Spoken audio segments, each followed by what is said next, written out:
So Julian, I know your model is a little bit different to a lot of other operators I know about. You've got a bit of a real estate component of your business. Do you want to tell us about how that works and how you go about opening a new venue? Yeah, sure. So obviously buying real estate is pretty capital intensive, so it can't happen all the time. But where we can, where the timing's right, we'll try to buy the freehold, usually when they're dilapidated or when we see them as being underutilised. And then we'll put the venue in there, spend the money in the fit out and value add, and then we'll lease it back. And we either lease it back to sell, and we lease them back on a nice healthy rent.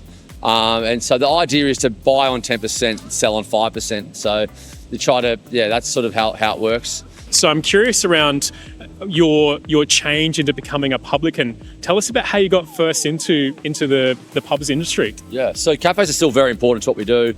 Obviously, coffee's our number one, our backbone, but cafes I think have slowed up because it's just not as sort of cool and sexy to open cafes at the moment because they're harder to run. They're very difficult to run, but still fantastic business.